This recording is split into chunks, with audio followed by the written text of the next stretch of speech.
नमस्कार। परीक्षा मित्र के इस YouTube चैनल पर आप सभी एस्पायरेंट का स्वागत है। आज अपन चर्चा करेंगे डेविड स्टन के व्यवस्था सिद्धांत के बारे में। व्यवस्था सिद्धांत को जानने के पहले अपन ये देखेंगे कि व्यवस्थाएं होती क्या हैं।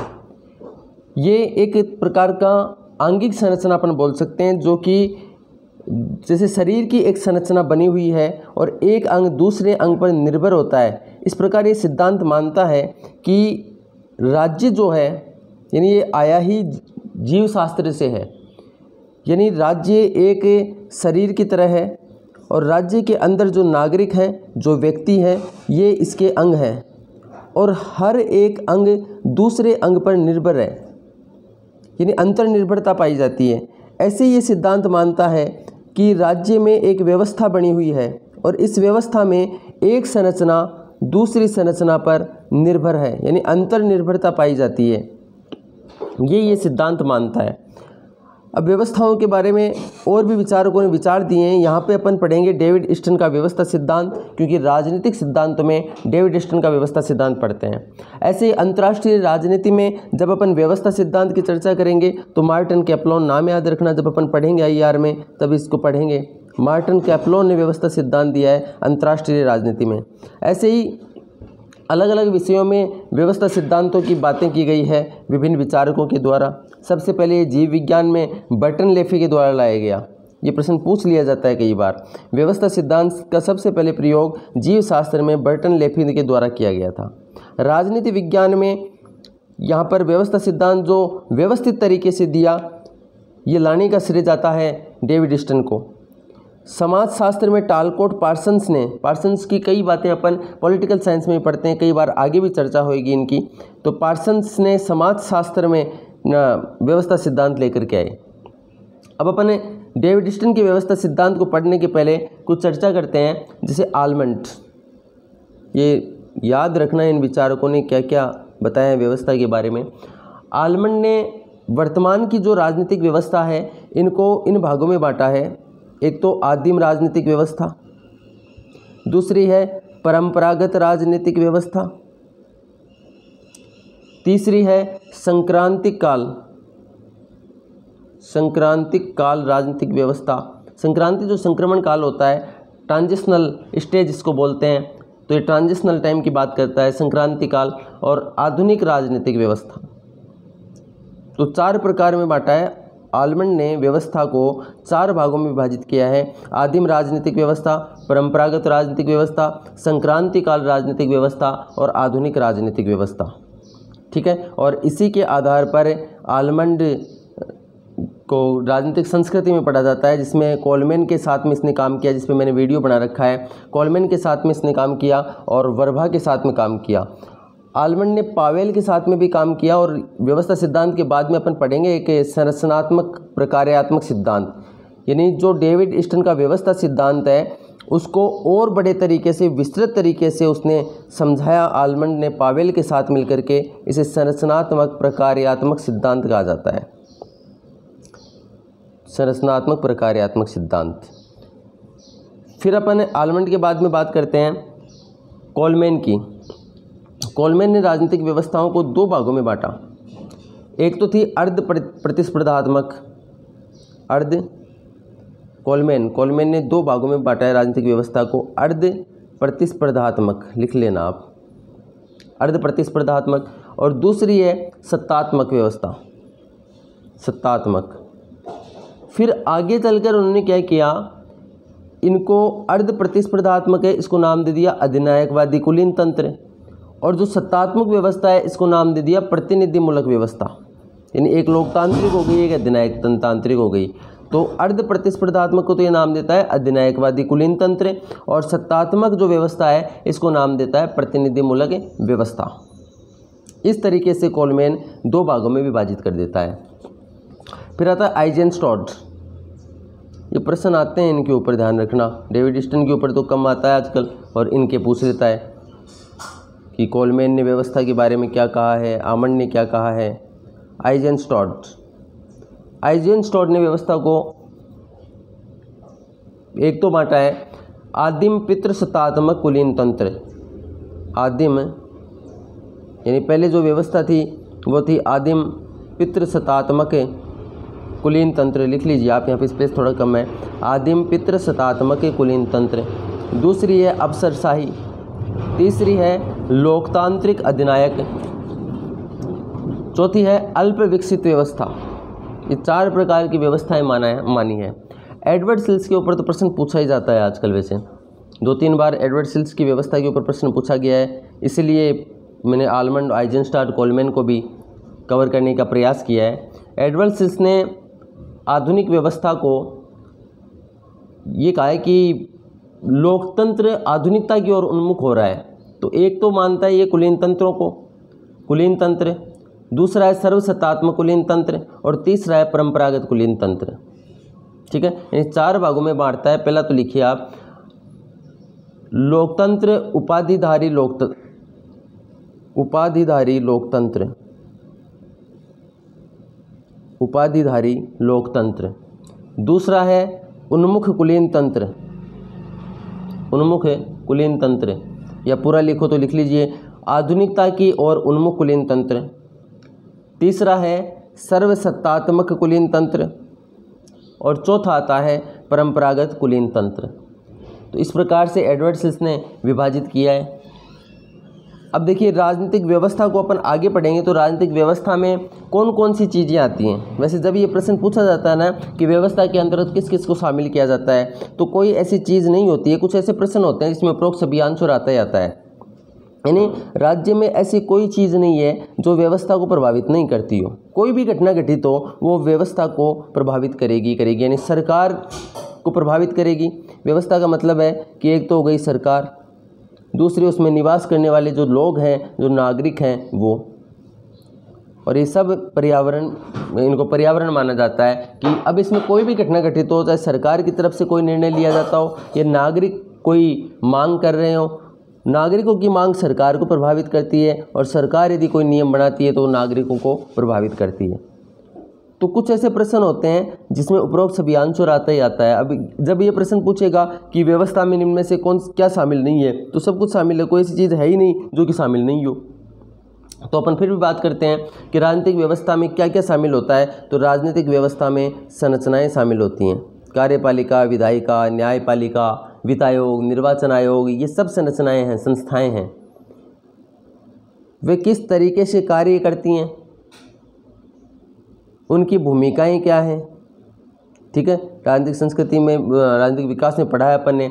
समता, क्षमता, विभेदीकरण की बातें की हैं। समानता, क्षमता, विभेदीकरण। कार्यकर्ता, काम करने वाले जो लोग हैं, एक्टर हैं, वो किस तरीके से काम करते हैं। मूल्य, सिद्धांत, लक्ष्य, निवेश, उत्पादन, प्रतिक्रिया, जानकारी, फीडबैक, ये सब अपन शामिल करेंगे। फीडबैक का हिंदी में नाम आता है प्रतिसंभरण, लेकिन आप इंग्लिश में याद रखना फीडबैक। ठीक है, तो ये सब व्यवस्था के अंदर शामिल होती हैं। फिर अपन आगे बात करते हैं। अब आता है अपना व्यवस्था सिद्धांत, डेविड स्टर्न साहब का क्या कहते हैं, इसको डिटेल में समझते हैं। अब पढ़ते हैं अपन। व्यवस्था सिद्धांत में राजनीति शास्त्र में व्यवहारवादी क्रांति की देन है। व्यवस्था सिद्धांत व्यवहारवाद में आया है। अब सीक्वेंस अपन देखें तो सबसे पहले व्यवहारवाद आया, व्यवहारवाद के बाद में व्यवस्था सिद्धांत आता है, फिर संरचनात्मक प्रकार्यात्मक सिद्धांत आता है, और उसके बाद में आता है उत्तर व्यवहारवाद। तो अंतः अनुशासनात्मक अध्ययन की देन है। अंतः अनुशासनात्मक अध्ययन के बारे में अपन पहले भी चर्चा कर चुके हैं कि जो और विषय हैं, इन राजनीति एक स्वतंत्र विषय नहीं है, एक स्वायत्त विषय नहीं है, बल्कि राजनीति को प्रभावित करने वाले और भी विषय होते हैं। यदि अर्थव्यवस्था में कोई परिवर्तन होता है तो राजनीति को प्रभावित करेगा। समाज में कोई परिवर्तन होता है, यानी समाज शास्त्र का भी अध्ययन किया जाना चाहिए, क्योंकि समाज में होने वाला परिवर्तन भी राजनीति को प्रभावित करता है। तो ऐसी बातें ये सिद्धांत मानता है, यानी व्यवस्था सिद्धांत अंतः अनुशासनात्मक अध्ययन की देन है। इसलिए तो ये जीव शास्त्र का विषय था, लेकिन इसको लेकर के कहाँ गए अपन राजनीति विज्ञान में, तो अंतः अनुशासनात्मकता की देन है ये। जीव शास्त्र में बर्टन लेफी ने व्यवस्था सिद्धांत प्रस्तुत किया था। इनके अनुसार मानव शरीर भी एक व्यवस्था है और एक अंग दूसरे अंग पर अंतर्निर्भर है। मानव शास्त्र, जीव शास्त्र के बाद मानव शास्त्र में व्यवस्था सिद्धांत आया। सीक्वेंस पूछ लेता है कई बार, तो जीव शास्त्र के बाद में व्यवस्था सिद्धांत मानव शास्त्र में आया। मानव शास्त्र में लेकर के आने श्रेय जाता है लेवी स्ट्रॉस को। लेवी स्ट्रॉस जो कि फ्रांसीसी विद्वान थे। फिर मानव शास्त्र के बाद ये समाज शास्त्र में आया और समाज शास्त्र में लेकर के आए थे टालकोट पार्सन्स।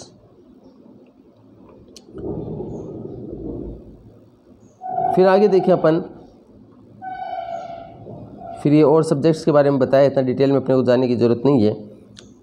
राजनीति शास्त्र में व्यवस्था सिद्धांत जो लाने का श्रेय जाता है वो डेविड ईस्टन को जाता है। तो राजनीति शास्त्र में व्यवस्था सिद्धांत सर्वप्रथम डेविड ईस्टन ने प्रस्तुत किया और इनके बाद ईस्टन के व्यवस्था सिद्धांत में सुधार किया आमंड पावेल ने, और ये संरचनात्मक प्रकार्यात्मक सिद्धांत देते हैं। अंतर को अपन समझें तो इतनी सी बात है कि डेविड ईस्टन समझने के बाद भी और अच्छे समझ में आ जाएगा। वैसे आमंड पावेल ये कहते हैं कि संरचनाएं ही व्यवस्था को प्रभावित नहीं करती हैं, यानी संरचनाएं मतलब कार्यपालिका, विधायिका, न्यायपालिका ही प्रभावित नहीं करती है, बल्कि ये कार्य किस तरीके से करते हैं, वो कार्य करने का जो तरीका है, जो प्रक्रिया है, वो मुख्य रूप से प्रभावित करती है व्यवस्थाओं को। तो आमंड पावेल डेविड ईस्टन से एक कदम आगे जाकर के संरचनात्मक प्रकार्यात्मक सिद्धांत देते हैं और व्यवस्था सिद्धांत को और ज़्यादा विस्तृत रूप में समझाते हैं। राजनीति शास्त्र में व्यवस्था सिद्धांत सीधे मानव शास्त्र से आया है। डेविड ईस्टन का व्यवस्था सिद्धांत, ईस्टन को राजनीति शास्त्र में व्यवस्था सिद्धांत का जनक माना जाता है। ईस्टन की पुस्तक है द पॉलिटिकल सिस्टम, इसमें व्यवस्था सिद्धांत की विस्तृत व्याख्या की है डेविड ईस्टन ने। देखिए, ईस्टन ने जो व्यवस्था सिद्धांत दिया है इसका विकास 3 चरणों में हुआ है। 3 चरणों में अपन बांट सकते हैं, और वो 3 चरणों में किस तरीके से हुआ है। पहले चरण में इनकी बुक आती है द पॉलिटिकल सिस्टम 1953 में। दूसरे चरण में एक बुक आती है इनकी a framework of political analysis, a framework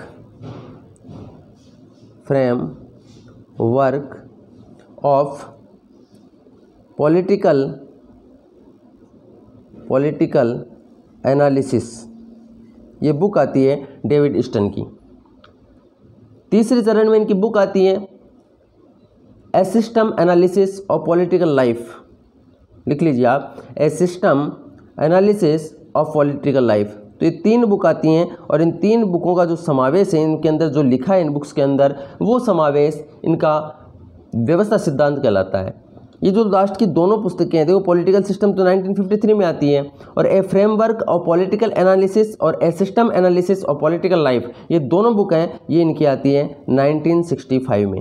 ये ध्यान रखना, ठीक है। तो सीक्वेंस पूछ लेता है कई बार बुक्स का, तो हमें पता होना चाहिए कि पहले कौन सी बुक आई थी, बाद में कौन सी बुक आई थी। फिर आगे चलते हैं। ईस्टन के अनुसार समाज एक व्यवस्था है और राजनीति इसकी उपव्यवस्था है। डेविड ईस्टन ये मानता है कि ये जो राजनीति भी व्यवस्था का ही एक भाग है, यानी राजनीति में जो व्यवस्था सिद्धांत है, ये एक राजनीति एक उपव्यवस्था है। बहुत सारी पूरी एक व्यवस्था है, इस व्यवस्था में समाज है, इसमें अर्थव्यवस्था है, इसमें भू राजनीति है, इसमें राजनीति जुड़ा हुआ है, लेकिन ये सब जो अंदर हैं ये पूरी एक व्यवस्था है, और ये जो विषय हैं अलग अलग, ये सब उपव्यवस्था हैं। समाज एक उपव्यवस्था है, राजनीति उपव्यवस्था है, आर्थिक एक उपव्यवस्था है, ज्योग्राफी या भू राजनीति जो है या अंतर्राष्ट्रीय राजनीति हैं, ये सब एक उपव्यवस्थाएं हैं, और ये सब मिलकर के एक व्यवस्था बनती हैं, ठीक है। तो डेविड ईस्टन के अनुसार समाज एक व्यवस्था है और राजनीति इस समाज की एक उपव्यवस्था है। ईस्टन के अनुसार राजनीतिक व्यवस्था का मुख्य कार्य मूल्य संसाधनों का आधिकारिक आवंटन है, यानी ये जो व्यवस्था है, इस व्यवस्था का जो एक उपव्यवस्था है राजनीति, इस राजनीति का क्या काम है, इस राजनीति का मुख्य काम है संसाधनों का सत्तात्मक आवंटन, ऑथेंटिक आवंटन होना चाहिए। ऑथोरिटी वर्ड का यूज करता है ये, यानी ऑथेंटिक, यानी सही तरीके से, कानूनन तरीके से, वैध तरीके से इन संसाधनों का सही तरीके से आवंटन करना ही राज्य का काम होता है, राजनीति का काम होता है, सरकार का काम होता है। इसलिए इनके कोटेशन आती है कि व्यवस्था मूल्यों का सत्तात्मक आवंटन है, ठीक है, मूल्यों का आधिकारिक आवंटन है, मूल्यों का वैध आवंटन है। जैसे आज एक डिमांड की जा रही है, मान लीजिए एक वर्ग है जैसे जनरल कैटेगरी के लोग हैं, ये मांग करते हैं कि हमें भी रिजर्वेशन दिया जाए। ये डिमांड आ रही है कहाँ से? समाज से, जो कि एक व्यवस्था है। यहाँ से एक डिमांड आई रिजर्वेशन के लिए जनरल के द्वारा। अब इसका आधिकारिक वैध तरीके से आवंटन करने का काम है सरकार का। ये संसाधन है, ये मूल्य हैं, और इन मूल्यों का सही तरीके से आवंटन करने का जो काम है वो राज्य का काम है, वो सत्ता का काम है, किस तरीके से करती है। इसलिए मूल्यों का सत्तात्मक आवंटन ही व्यवस्था है, ऐसा मानता है डेविड स्टन। स्टन के अनुसार समाज पर्यावरण का प्रतीक है, और ये पर्यावरण, समाज पर्यावरण का प्रतीक है, या कह दीजिए समाज एक व्यवस्था है। इस व्यवस्था को ये पर्यावरण नाम देता है, और ये पर्यावरण राजनीति को प्रभावित करता है। राजनीति पर्यावरण को प्रभावित करती है। पहले बता दिया है कि सरकार समाज को, इन व्यवस्था को प्रभावित करती है, व्यवस्था सरकार को प्रभावित करती है। इन राजनीति पर्यावरण को प्रभावित करती है, और पर्यावरण राजनीति को प्रभावित करता है। इस सिद्धांत को आगत निर्गत मॉडल भी कहा जाता है, और ये बुक का नाम आ गया यहाँ पर, ए फ्रेमवर्क फॉर पॉलिटिकल एनालिसिस। अब इनमें ये चीज़ें पढ़ेंगे अपन, पर्यावरण, आगत, निर्गत। देखिए आगत में क्या क्या शामिल है। आगत में शामिल है मांग और समर्थन, ये पूछता है। निर्गत में शामिल है सरकार द्वारा बनाई गई नीति और निर्णय। है क्या ये? इसको देखो थोड़ा समझते हैं अपन, हालांकि नीचे लिखा हुआ है डिटेल में। ये पूरी जो आप व्यवस्था देख रहे हैं ये पर्यावरण है, ठीक है। पर्यावरण से मांग आती है, यानी मांग आ रही है, आगत, ठीक है, इनपुट हो रही है। कहाँ पर? राजनीति में प्रवेश कर रही है। अब राजनीति में ये जब प्रवेश कर रही है, सरकार के पास जा रही है मांग। अब ये रूपांतरित होएंगी, बदलेंगी ये मांगे। सरकार इनके ऊपर कोई डिसीजन लेगी, और ये बाहर आएगी किस रूप में? नीति या निर्णय के रूप में।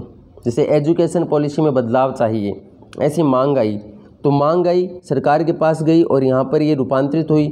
सरकार ने इसके लिए एक शिक्षा नीति बना दी, यानी इसके ऊपर निर्णय लिया। अब ये फीडबैक मिलता है। अब भारत जैसे बड़े देशों में फीडबैक आता है जनता के मीडिया के द्वारा। मीडिया बताती है कि जनता क्या चाह रही है, क्या इससे सहमत है। जैसे 3 कृषि कानून बिल आए, तो 3 कृषि कानून बिलों से कृषक जो हैं, किसान जो हैं, वो असंतुष्ट हैं। ऐसा कौन बता रहा है? या एक वर्ग विशेष असंतुष्ट है, एक वर्ग संतुष्ट है, तो ये कौन बता रहा है? मीडिया। मीडिया से फीडबैक प्राप्त होता है सरकार को।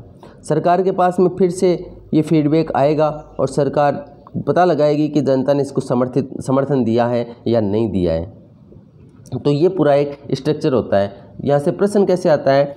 आगत में शामिल है, फिर वो ऑप्शन दे देगा मांग, समर्थन, नीति, निर्णय, फिर वो मैच करवाएगा। तो मांग, समर्थन तो आगत में शामिल है, और नीति और निर्णय शामिल है निर्गत में। फीडबैक के लिए वैसे जनता से भी फीडबैक आता है, डायरेक्ट भी आता है, सोशल मीडिया से भी आता है, लेकिन मीडिया को महत्वपूर्ण तत्व माना गया है फीडबैक के लिए। अब इनको डिटेल में समझाया। ये जो पॉइंट्स अपन ने पढ़े हैं इनको डिटेल में समझाया है, और इन्हें ही ईस्टर्न व्यवस्था सिद्धांत की विशेषताएं बताता है। आगत में अपन ने देखा क्या शामिल है? मांग और समर्थन शामिल है, जो कि समाज से आती है। मांग 4 प्रकार भी बताता है। पहला है, ऐसी मांग आ सकती है रोजगार की मांग, आरक्षण की मांग की जा सकती है जनता के द्वारा, लोगों के द्वारा। दूसरी मांग है व्यवहार के नियमन संबंधी, जैसे हेलमेट कानून बनाने की मांग, तो व्यवहार को नियमित करने की, नियमन, रेगुलेट करने की मांग। तीसरी पार्टिसिपेशन की मांग, सहभागिता संबंधी, अपने जिले से मंत्री बनाने की मांग। ये किसके द्वारा आएगी? जैसे संस्थात्मक व्यवस्था है, तो वहाँ पर कोई चुन करके गया है, एमपी बना है, वो एमपी मंत्री बनने की मांग कर सकता है। सूचना संबंधी मांग, जैसे सूचना का अधिकार। तो 4 भागों में डिवाइड करता है मांग को। समर्थन के प्रकार 4 समर्थन है। भौतिक समर्थन, इसमें टैक्स देना, जो सेस होता है इनकम टैक्स, और एक होता है सेस शुल्क, तो टैक्स देना, सेस देना। यानी सरकार ने कोई टैक्स लिया और जनता ने उसको समर्थन दे दिया, ठीक है, तो एक भौतिक समर्थन हो सकता है। व्यवहार के नियमन संबंधी समर्थन, कानून का पालन करना, जैसे सरकार ने कानून बना दिया साहब मास्क लगाएंगे सभी, तो मास्क लगाना, यानी व्यवहार के नियमन संबंधी समर्थन जनता ने दे दिया। सहभागिता संबंधी समर्थन, सरकारी योजना निकाली कोई, तो सरकारी योजना में भाग ले रहे हैं अपन, मतदान देना, ये शामिल होते हैं सहभागिता में, सरकार बनाने में। सरकार कोई फीडबैक मांगती है जनता से तो जनता उस पर अपनी राय देती है। सूचना संबंधी समर्थन दे दिए जाते हैं। तो ऊपर जो अपन ने पढ़ा है, जो मांग की जाती है, उन मांग को ही समर्थन किस तरीके से दिया जाता है, वो ही समर्थन के प्रकार हो गए। ठीक है, अब ये मांग आई सरकार के पास और सरकार के पास गई तो अब आएगा रूपांतरण। सरकार किस तरीके से इन पर निर्णय लेती है, इनको रूपांतरित करेगी, इन मांगों को कैसे करेगी वो देखते हैं। रूपांतरण प्रक्रिया सरकार का प्रतीक है, यानी रूपांतरण जो शब्द है, रूपांतरण प्रक्रिया जो है, ये सरकार से जुड़ी हुई है। मांग किससे जुड़ा हुआ है, समर्थन किससे जुड़ा हुआ है, जनता से, समाज से जुड़ा हुआ है। ठीक है, जब ये किसी मांग पर निर्णय और नीति बना लेते हैं, कौन, सरकार। सरकार के पास में मांग आई, इस पर उन्होंने निर्णय लिया, नीति बनाई, तो वह बन गया निर्गत। इस प्रकार रूपांतरण प्रक्रिया का प्रमुख कार्य है आगत को निर्गत में परिवर्तित करना। अब कोई इसमें ज़रूरी नहीं है कि इस पर जनता की मांग को माना ही जाएगा, ये भी ज़रूरी नहीं है, लेकिन उसने निर्णय क्या लिया है, वो जो बाहर जाएगा जनता के पास में, वो निर्गत है। निर्गत में नीति और निर्णय शामिल है जो कि सरकार लेती है। जब रूपांतरण प्रक्रिया इसी मांग पर निर्णय लेती है तो वह निर्गत बन जाता है। ये निर्गत मीडिया के माध्यम से पर्यावरण में पहुंचता है और फिर मीडिया इसे सरकार तक पहुंचाती है फीडबैक के रूप में। तो मीडिया के माध्यम से जो सरकार ने निर्णय लिया वो जनता तक पहुंचा। अब आता है चौथा पॉइंट, मीडिया। यानी मीडिया फीडबैक देगी इसके ऊपर। इसका प्रमुख कार्य है जनता की मांगों को सरकार तक पहुंचाना, सरकार की नीतियों, निर्णयों को जनता तक पहुंचाना। इस प्रकार मीडिया, सरकार, जनता के बीच में कड़ी का काम करती है। मीडिया सरकार और जनता के बीच में कड़ी का काम कर रही है। जो सरकार ने निर्गत बनाया था, जो निर्णय लिया, वो पहुंचा जनता तक, और जनता का क्या फीडबैक आया वो सरकार तक पहुंचाएगी मीडिया। पर्यावरण, ये समाज का प्रतीक है। मांग और समर्थन इसी पर्यावरण से आते हैं। सरकार की नीतियां और निर्णय भी मीडिया के माध्यम से ही यहाँ पहुँचते हैं। अब बात करते हैं निरंतर प्रवाह की। क्या है निरंतर प्रवाह डेविड स्टन के अनुसार? Continuous flow. ये स्टन की व्यवस्था सिद्धांत का सार तत्व है। स्टन के अनुसार आगत निर्गत की प्रक्रिया निरंतर चलती रहनी चाहिए, इसमें निरंतर प्रवाह होता रहना चाहिए, यही सार तत्व है। यानी जो पर्यावरण से हमेशा मांगें उठती रहनी चाहिए, पहले रोटी की मांग, फिर कपड़े की, फिर मकान की। जब ये मांगें पूरी हो गई तो अब शिक्षा की मांग की जाने लगी, फिर शिक्षा के बाद में स्वास्थ्य की। जब स्वास्थ्य तक पहुंच गए अपन तो अब मांग हो रही है पोषण की। तो यदि मांग हो रही है स्टन के अनुसार, इसका मतलब है कि जनता में व्यवस्था बनी है, जनता अवेयर है। ठीक है, अपने अधिकारों के प्रति जागरूक हैं लोग। तो पर्यावरण से मांगें उठती रहनी चाहिए, ये मानता है डेविड स्टन। समर्थन मिलने के बाद रूपांतरण के माध्यम से निर्गत में परिवर्तित होती रहनी चाहिए, यानी सरकार इनको समर्थित भी करना चाहिए सरकारों को। ये निर्गत मीडिया के माध्यम से पर्यावरण में पहुंचते रहना है, यानी निरंतर प्रवाह बने रहना है, ये रुकना नहीं चाहिए आगत निर्गत। अगर जनता ने कोई मांग की है और सरकार ने उसको रोक लिया, इसके ऊपर कोई भी निर्णय नहीं दिया है, तो डेविड स्टन कहता है कि व्यवस्था रुक जाती है और सरकार संकट में पड़ जाती है, तो व्यवस्था टूट जाएगी। दूसरे शब्दों में कहें तो सरकार जनमत खो देगी। यानी मांग आई और सरकार ने कोई निर्णय नहीं लिया इसके ऊपर।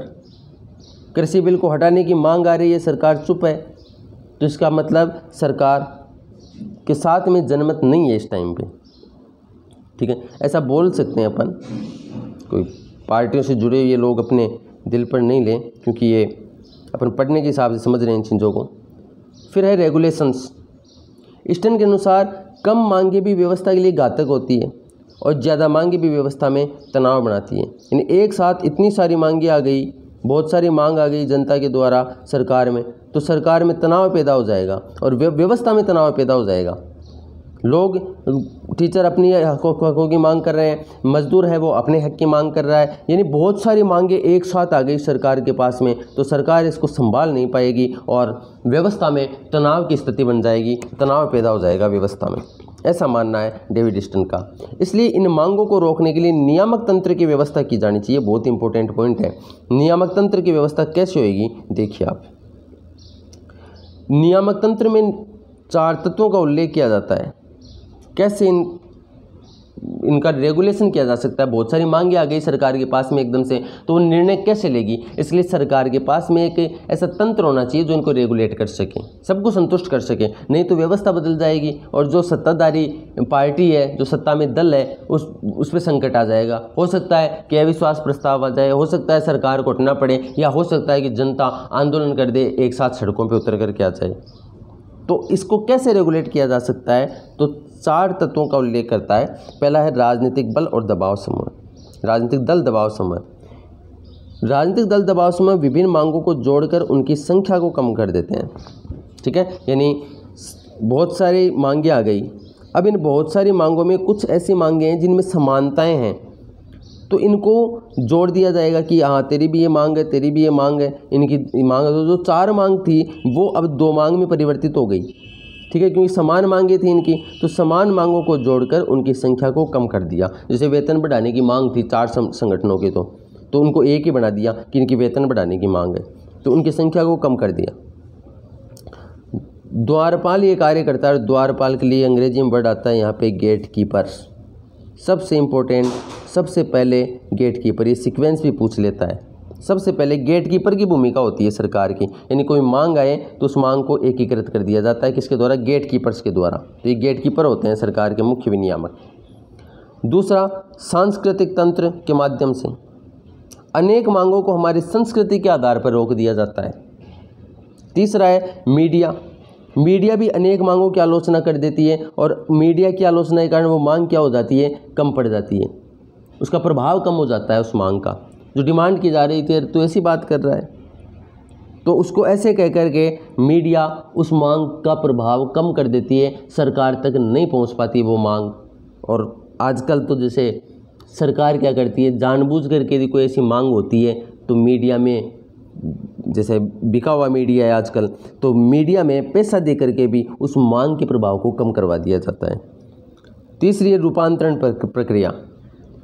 अनेक मांगों को रूपांतरित कर दिया जाता है, यानी जो मांग आई है पर्यावरण से, उस मांग को मान लो, उस मांग को मान लिया। जैसे जनरल कैटेगरी के द्वारा मांग थी कि हमें आरक्षण दिया जाए, और EWS लागू कर दिया, साहब आरक्षण मिल गया, तो रूपांतरित हो गई। यानी अनेक मांगों को सरकार कानून बना करके शिथिल कर देती है, उनको रोक देती है उन मांगों को।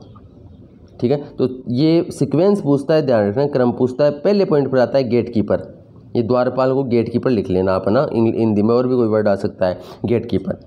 दूसरा, सांस्कृतिक तंत्र के माध्यम से। तीसरा, सूचना यानी मीडिया के माध्यम से। और चौथा है रूपांतरण के तरीके से। तो ये 4 प्रकार से रेगुलेट किया जा सकता है मांगों को। ईस्टर्न के व्यवस्था सिद्धांत की क्या आलोचनाएं कर सकते हैं? आलोचनाएं देख लेते हैं। ईस्टर्न का व्यवस्था अमेरिकी परत है, यानी अमेरिकी मूल्यों को इसने आधार माना है। डेविड ईस्टन, चूँकि आपको पता है कि शिकागो विश्वविद्यालय से जुड़ा हुआ था, और शिकागो विश्वविद्यालय अमेरिका में है, और इसके ऊपर, इस सिद्धांत के ऊपर या डेविड ईस्टन के विचारों के ऊपर अमेरिकी व्यवस्था का प्रभाव है। यानी अमेरिका में जैसी व्यवस्था है उसने उसी को आधार बना लिया, और ये माना कि ये आदर्श व्यवस्था है। और ये और कहता है डेविड ईस्टन कि ये व्यवस्था सिद्धांत दुनिया के हर देशों में लागू है, जबकि उसने आधार किसको बनाया? केवल अमेरिका को। ईस्टर्न का व्यवस्था सिद्धांत विकासशील देशों में लागू नहीं होता है, इसलिए तो उसके बाद में राजनीतिक विकास का सिद्धांत आया, अल्प विकास का सिद्धांत आया, और ईस्टर्न की आलोचना की इन सिद्धांत देने वालों ने, जैसे लुसियन पाई ने, आमंड पावेल ने, इन्होंने आलोचना की डेविड ईस्टन की, और ये कहा कि विकासशील देशों के लिए इन्होंने कोई सिद्धांत नहीं बनाया, इसलिए हम विकासशील देशों के लिए एक व्यवस्था बनाते हैं, क्योंकि ये व्यवस्था विकासशील देशों में लागू नहीं हो पाती है। क्यों? क्योंकि विकासशील देशों में संस्कृति भी राजनीतिक व्यवस्था को प्रभावित करती है, जिसकी चर्चा ईस्टन नहीं करता है। एक विद्वान हुए हैं सेलिगर। सेलिगर ने ब्लैक बॉक्स कहा है डेविड ईस्टन की व्यवस्था सिद्धांत को। एक तो डायरेक्ट प्रश्न पूछा जाता है कि ब्लैक बॉक्स कौन सा सिद्धांत है, तो डेविड ईस्टन का व्यवस्था सिद्धांत ब्लैक बॉक्स कहलाता है। अब ब्लैक बॉक्स कहा किसने है? तो वो सेलिगर है, नाम याद रखना। यानी यांत्रिक मॉडल कहते हैं इसको, क्योंकि इसमें मनुष्य की भावनाओं की अवहेलना की जाती है। आपको पता है कि इस टाइम पर व्यवहारवाद चल रहा है, और डेविड ईस्टन व्यवहारवाद का प्रणेता माना जाता है, जो तथ्यों की बात करता है, जो मूल्यों को पूर्ण रूप से छोड़ देने की बात करता है, राजनीतिक सिद्धांत के पतन की बात करता है, और कहता है कि अब तक पतन इसलिए हुआ है क्योंकि इन्होंने तथ्यों को नहीं अपनाया, मूल्यों पर बल दिया है। तो भावनाओं को मूल्यों की अवहेलना कर देता है डेविड स्टर्न। स्टर्न के व्यवस्था सिद्धांत में गतिशीलता या परिवर्तन का प्रभाव है। उपरोक्त कमियों के कारण ही आमंड पावेल स्टर्न के व्यवस्था सिद्धांत में सुधार करते हैं और संरचनात्मक प्रकार्यात्मक सिद्धांत लेकर के आते हैं। ये डेविड स्टर्न का व्यवस्था सिद्धांत था। देखिए, व्यवस्था सिद्धांत राजनीति, आमंड पावेल का संरचनात्मक प्रकार्यात्मक सिद्धांत, समूह सिद्धांत, एक प्रक्रियात्मक सिद्धांत, अभिजनवादी सिद्धांत, ये सारे क्या है, एक तरीके से जुड़े हुए हैं। राजनीतिक विकास, राजनीतिक संस्कृति, ये आपस में जुड़े हुए हैं। एक दूसरे के विरोध के स्वरूप ही ये सिद्धांत आए हैं। ठीक है, तो राजनीतिक विकास और राजनीतिक संस्कृति के ऊपर मैंने पहले वीडियो बनाया है, आप देखना उसको, वो भी इसी से जुड़ा हुआ है। आगे की क्लास में अपन चर्चा करेंगे आमंड के संरचनात्मक प्रकार्यात्मक सिद्धांत की। Lot of thanks for discussion. मैंने अपनी तरफ से डेविड स्टर्न को बहुत ही बढ़िया तरीके से समझाने का प्रयास किया है। इसके अलावा मैंने व्यवस्था सिद्धांत में कोलमैन, आमंड पावेल क्या मानते हैं व्यवस्था में, कोलमैन क्या मानता है, एडवर्ड सिल्स क्या मानता है, आइजेनस्टाइन क्या मानता है, वो भी मैंने बताने का प्रयास किया है, जहाँ से बहुत सारे प्रश्न पूछे जाते हैं। तो आप देख लीजिएगा। Lot of thanks for discussion.